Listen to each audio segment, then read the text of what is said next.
சங்கீதா, சொல்லுங்க. என்ன tiffin, lunch? லஞ்சுக்கே வந்துட்டோம். ம். வெஜ் தான் ஸ்பெஷல். ஏன்? பிரதோஷம் இன்னைக்கு. சரி. அதனால நேத்து தடபுடலா சாப்பிட்டுட்டோம். என்ன சொல் மாமி வீட்ல எங்க மாமி வீட்டுக்கு வந்தீங்கல்ல? ஆமா, என்னென்ன வச்சீங்க அங்க? அங்க மீனு, மீனு, மட்டன், மட்டனு, சிக்கன். சிக்கன். இறாலா இருந்தது அதெல்லாம் காலி ஆயிடுச்சு. அதனால யாரும் வைக்கலையா எனக்கு இப்ப?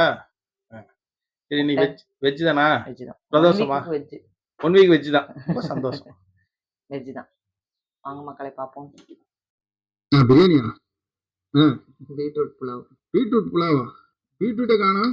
அரைச்சி ஊத்திருக்காங்க தெரியுமா? ஆல்ரெடி 4 ரவுண்டு ஓடுன மாதிரி இருக்கு. யார் யார் சாப்பிட்டது? மாமா மட்டும் கட்டிட்டு போகணும். என்னங்க கறி போய் கிடக்கு, என்னங்க அது? பாவக்காய். ஐயய்யோ, அந்த பக்கெட்டே போத மூடி வை முதல்ல. இது என்னங்க? உருளைக்கிழங்கு வறுவல். டெய்லி உருளைக்கிழங்கு. இது என்ன குருமாவா? பழைய குருமா. அவ்வளவுதான் மக்களே. ரசம். இன்னைக்கு இந்த இதுக்குதான் வீடியோ எடுக்க கூப்பிட்டியா? ஆமா. எங்க நீங்க வேற. வீட்டுக்கு இப்படிதான் மக்களே இருக்கும். சரி, நன்றி சொல்லிட்டு போயிடுங்க. மக்களே, சாப்பாடு உங்களுக்கு போட்டு தரேன், சாப்பிடுங்க, என்ஜாய் பண்ணுங்க.